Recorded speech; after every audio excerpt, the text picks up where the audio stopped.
This is another Meta Talk. As Lynn said, I thought I'd start tonight off on a light note, and so for the next 7 or 8 minutes we're going to solve poverty, world poverty.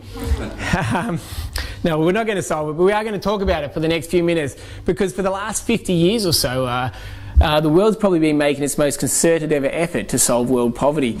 And despite this concerted effort, there's probably more people living in poverty today around the world than ever before. What is poverty, you might say? Well, it's simply a lack. It's a lack of food, it's a lack of money, it's a lack of education, a lack of resources. If you go and study development or poverty or any of these concepts, this is what the sort of definitions or what the definitions will involve. And so what do we do about this lack? Well, we do a thing called development. And who does development? Well, development is done by everyone. It can be, you can be a businessman, a banker, a Christian, a Jew, a Buddhist, a hippie, a general freak. It doesn't really matter. There's a place for everyone in the development world. So development can be done by everyone. But then to do development, you need to do projects. So what all these people do is they go and they form organisations. There's international non-government organisations, there's NGOs, there's the United Nations, there's government aid programs. They form all these organisations, and these organisations do projects.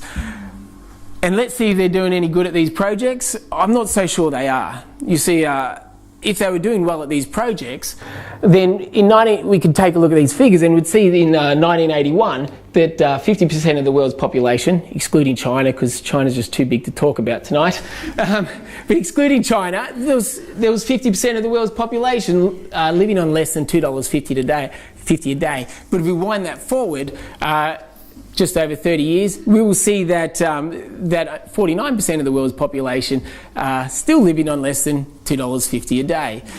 Now, I don't know about you, but there's 1 billion more people in the world now than there was over 30 years ago. And so there are more people in poverty today than there was 50 years ago. So really we haven't made much difference at all.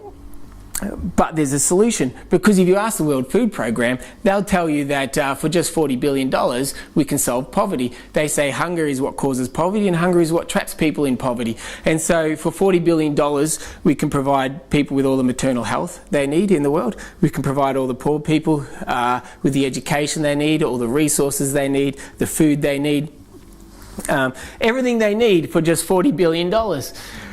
So the great thing about this is that this year the world is going to spend more than $40 billion on solving poverty. So poverty is going to be solved this year. You and I both know that's probably not true. And so clearly it's not a lack of money that's the problem. It's not a lack of organisations, and it's not a lack of people, which I've just spoken about, all those groups, that's going to solve poverty. What I think it is that we have the wrong goal. You see, I think the world has a focus on projects. I think whenever we talk about development, we talk about projects. But really, aren't people the ones experiencing poverty? Shouldn't we be talking about people? Shouldn't it be people that are the topic, the subject, the goal of poverty, not projects? So if you want to learn about development or solving poverty or lack, solving this lack of things, you will learn about concepts like community development, capacity building, sustainability, poverty alleviation, skills transfer, the third world, not to forget, infrastructure like hospitals and small businesses and clinics and schools, and then let's not forget the acronyms of NGOs, GRBOs, INGOs, CBOs, IPALSs, HCDs and the good old MEDs. This is what you will learn about, but when I look at this, none of these mention people. You see, when you learn about these concepts, if you want to build capacity, people will build capacity. If you want to build sustainability, people will build sustainability. But you don't learn this when you go to university. In some of the greatest institutions in the world, they won't teach you this. They'll teach you all about these topics, but they won't teach you how to do them. So that's because the world has a linear model of poverty. This is their model. They believe that projects develop people. The only problem here is when you put the reliance on the project to develop the people, the project becomes the goal and not the people. And the problem with this is whenever you take the responsibility away from people, it gives you an excuse to blame something else.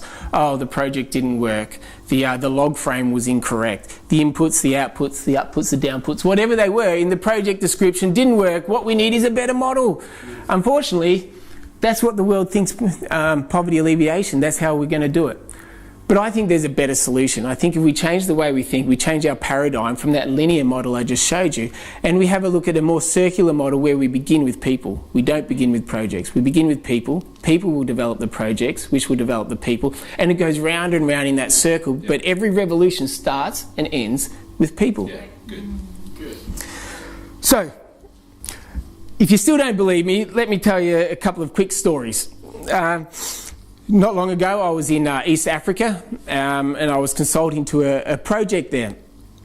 This project, according to the great institutions and universities of the world, had all the ingredients it needed to help its target population. And the goal of this project was to help the target population achieve the Millennium Development Goals in just 5 years.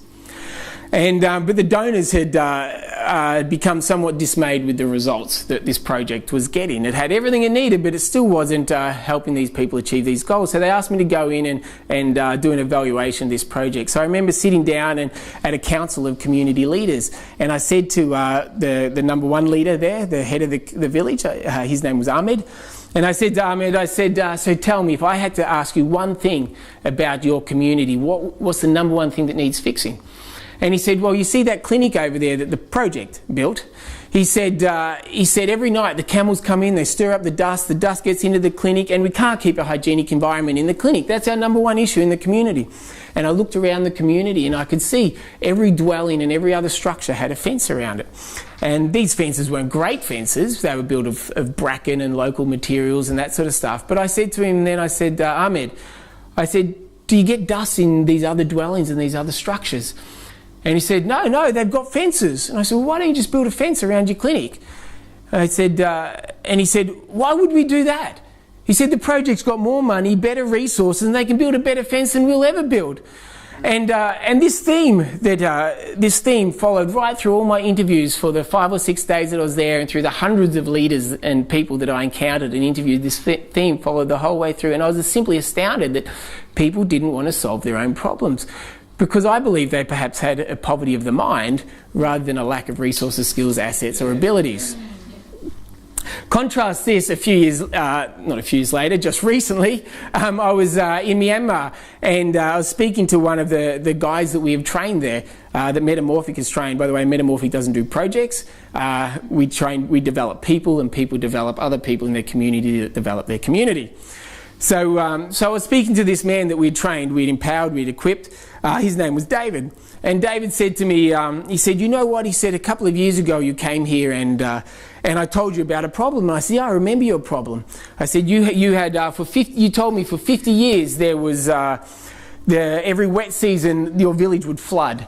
And people would get sick, and the young and the old would die, and businesses would have to shut down for this period, and you'd had this problem for 50 years. And he said, yeah, that's right. And he said, and for 50 years, NGOs and governments and religious organisations and everyone have been telling me to help, telling me that they would help.